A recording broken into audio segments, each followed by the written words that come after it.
धर्म स्नेही भवात्माओं, सिद्ध चक्र जो विधान है वह सर्वोपरि है। सभी विधानों का इसको राजा कहा जाता है। पूजा तो आप लोग प्रतिदिन करते हैं और कितनी जल्दी आपकी पूजा हो जाती है। पेट पूजा तो बहुत आराम से होती है, लेकिन भगवान की पूजा कब हो जाती है पता नहीं चलता। आपको पहले दिन बताया था कि 6 ऐसी ये चीजें हैं जो दुख को जड़ से समाप्त करने वाली है। उसमें एक अरहंत भगवान की पूजा भी है। पूजा 3 प्रकार की, छोटी बड़ी मझोल, और जब जैसा समय हो वैसी दो खोल। लेकिन आचार्य भगवंतों ने कहा कि ये समय अब आपको पाप करने का समय नहीं है। ये आष्टानिक पर्व चल रहे हैं और आगम में आप लोगों के लिए आज्ञा दी गई कि इन 8 दिनों में सारे पापों का त्याग करके, ये धन कमाने का समय नहीं है, ये धर्म कमाने का समय। ये अवसर आपके जीवन में आया है, इसको अगर आपने छोड़ दिया तो फिर निकल जाएगा। एक व्यक्ति ने मंदिर के सामने, मंदिर तो विशाल बनवाया, और विशाल मंदिर बनवाने के बाद एक ऐसा चित्र बनवाया जो लोग देखते तो हैं लेकिन पहचान नहीं पाते। कैसा चित्र है वो? मनुष्य का चित्र है, लेकिन उसका सिर जो है बालों से ढका हुआ है और पंख लगे हुए हैं। अब पहचान आप लोगों को करना है। कैसे करोगे? किसका चित्र है? आप ही बताओ महाराज। वह चित्र लोगों ने पहचान नहीं कर पाई। सेठ जी ने उसी चित्रकार को बुलाया और पूछा कि ये किसका चित्र है? चित्रकार कहता है ये अवसर का चित्र है। अवसर जब आता है दबे पांव आता है, और अवसर जब जाता है तो पंख लगा करके उड़ जाता है। जिसको इस अवसर की पहचान होती है वह अवसर का लाभ उठा लेता है, और जिसकी पहचान नहीं होती अवसर निकल जाता है। इसलिए आचार्य भगवंतों ने कहा कि दान कर ले, पूजा कर ले, मोह माया धोखा है। मोह माया धोखा है, अच्छा मौका है।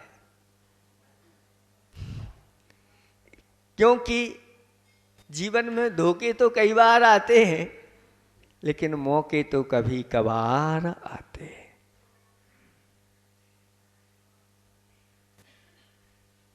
बचपन में जब पढ़ते थे उस समय एक नीति श्लोक पढ़ा था, शैले शैले न माणिक्यम मौकितम न गजे गजे साधवो नाही सर्वत्र चंदनम न वने वने। प्रत्येक पर्वत पर माणिक्य नहीं पाए जाते, प्रत्येक गज में गज मोती नहीं पाए जाते, प्रत्येक वन में चंदन नहीं पाए जाते। उसी प्रकार प्रत्येक नगर में ऐसे निर्ग्रंथ संत नहीं पाए जाते। बिरले ही होते हैं जिनका पुण्य खींच करके ले आता है। ऐसा सु अवसर आप लोगों को मिला है। 3 दिन तो निकल गए, आज तीसरा दिन है।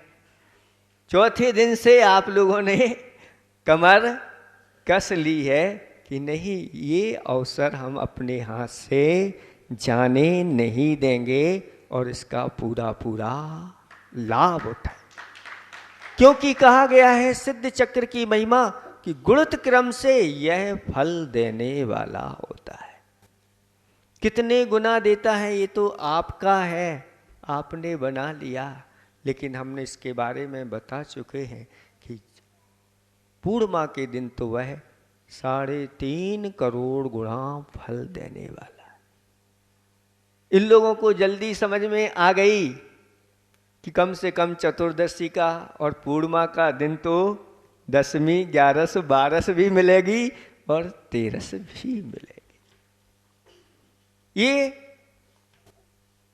अवसर आप लोगों को मिला है तो अब इससे वंचित नहीं रह जाओ और अपने जीवन में कुछ ऐसा संचय कर लो जो अपने आप में अतिशयकारी हो, सातिशय हो।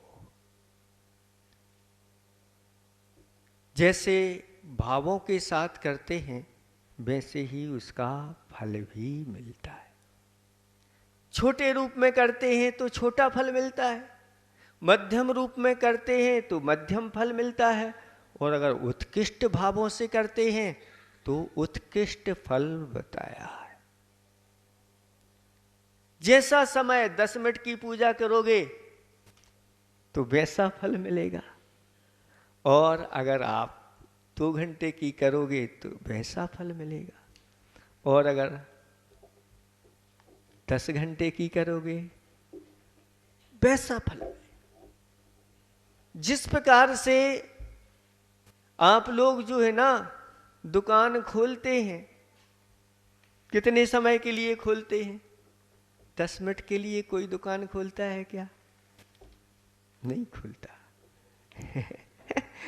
ये कह रहे हैं बंद करने की इच्छा नहीं होती महाराज, बीना है और व्यापार का ये विशिष्ट केंद्र है, चारों तरफ से लोग आते रहते। लेकिन आचार्य भगवंत ने एक बहुत अच्छा दोहा लिखा है कि धो मन को धो सको, तन को धोना व्यर्थ। धो मन को धो सको, तन को धोना व्यर्थ। खो गुण में खो सको, खो गुण में खो सको, धन में खोना व्यर्थ।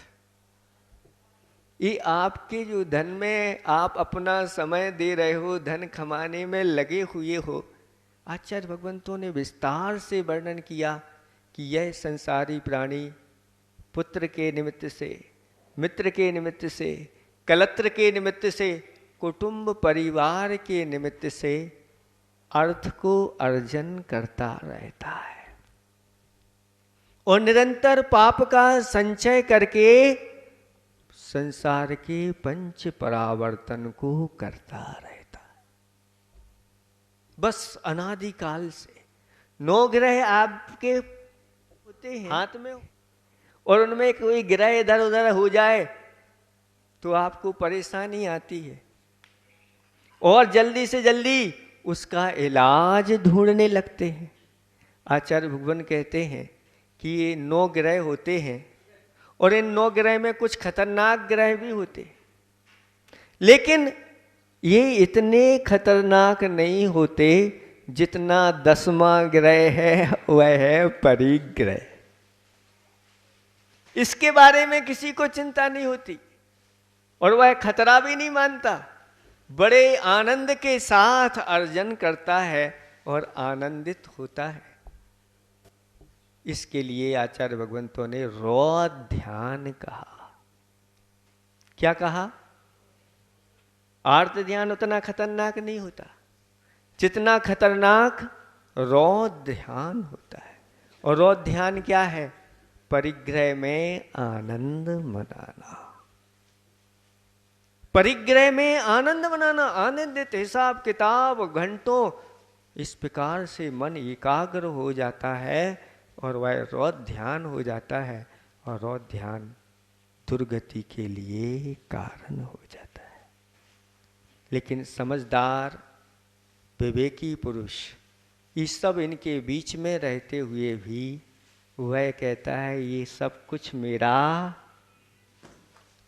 ऐसे भी तो जिया जा सकता है, ये सब मेरा है मेरा है, ऐसी भावना के साथ जीते हो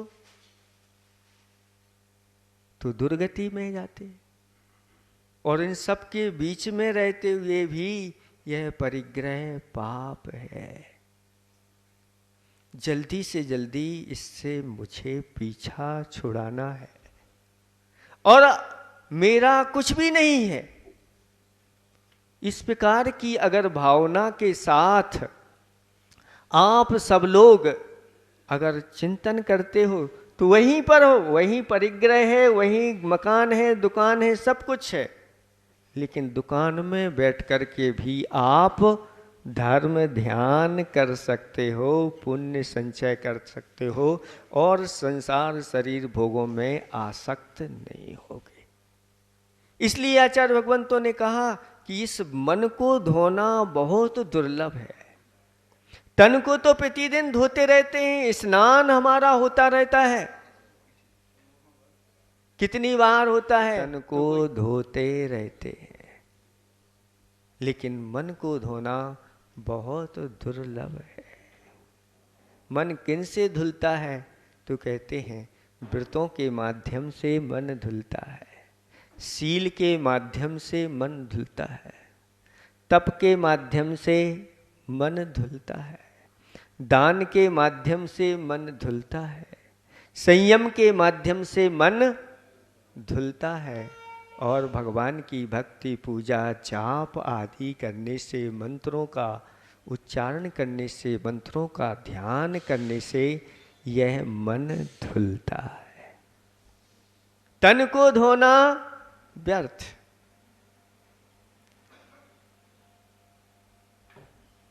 महाराज बैठे हुए हैं, कितनी बार स्नान करते हैं? हैं? बताओ। कोई एक व्यक्ति आया, अजैन था, आचार्य भगवंत के पास आया।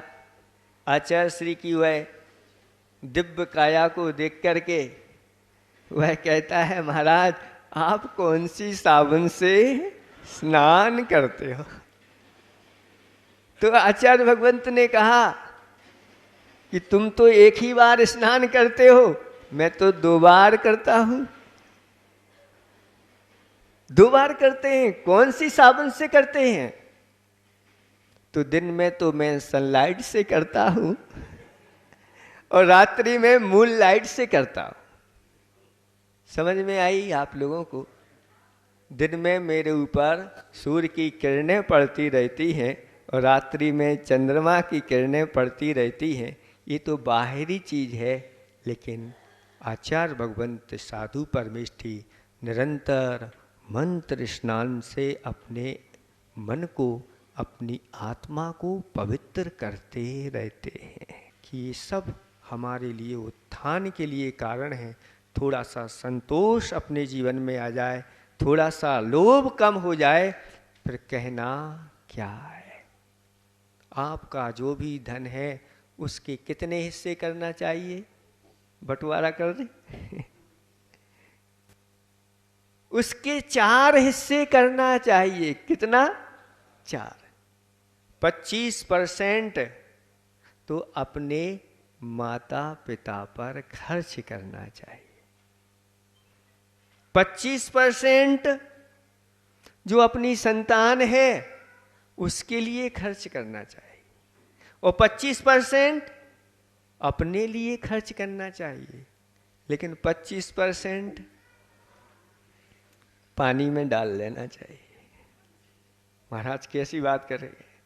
पानी में डालने का अर्थ दान करना चाहिए। अगर वो अपने संसार कार्यों में लगा लिया, अपने में लगा लिया, तो कभी आपके पाप धुलने वाले नहीं।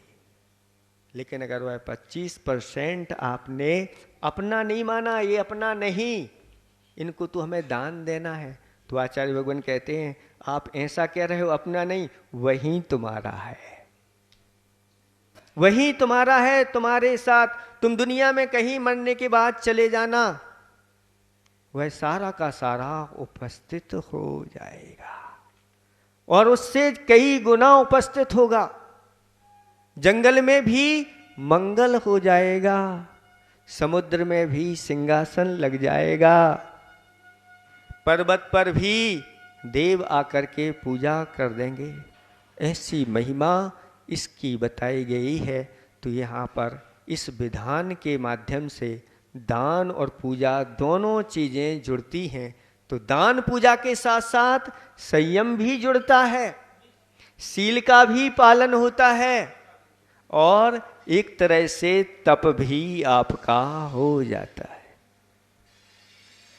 1-2 घंटे 4 घंटे खड़े होकर के भगवान की भक्ति पूजा करोगे, वह काय क्लेश नाम का तप, उतने समय के लिए भोजन पानी का त्याग रहता है, वह तप हो जाता है। सभी प्रकार की ये चीज़ें प्रदान करने वाले हैं। इसलिए अच्छी तरह से धर्म के लिए समर्पित होना, एक किसी को हम दे नहीं रहे हैं, ये सही मायने में हम जमा कर रहे हैं। बैंक में जमा करेंगे तो बता दिया कि दूना होगा, लेकिन अगर इधर जमा हो गया तो वह चक्रवर्ती ब्याज फिर भी लगा लेते हैं लोग, लेकिन इसका ब्याज कोई लगा नहीं सकता, क्योंकि अनंत गुणा फल देता है। इसलिए धर्म क्या कहता है कि एक बार मेरे द्वार पर आके तो देख,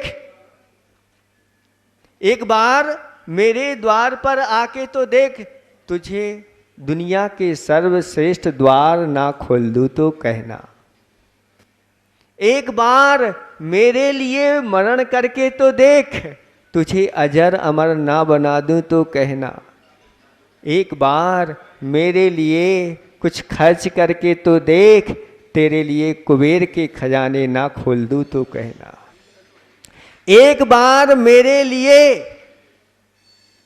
एक बार मेरी प्रतिमा विराजमान करके तो देख, तुझे सिद्धालय में विराजमान ना कर दूं तो कहना, एक बार मेरे लिए चिन्हालय बना के तो देख, तेरे लिए स्वर्गों के विमान ना खोल दूं तो कहना। ऐसी महिमा जिन धर्म की है, दान पूजा की है, इतना ही हम पर्याप्त समझते हैं। अच्छी तरह से मन बना करके ये कार्य को आगे बढ़ाना है। अहिंसा परमो धर्म की।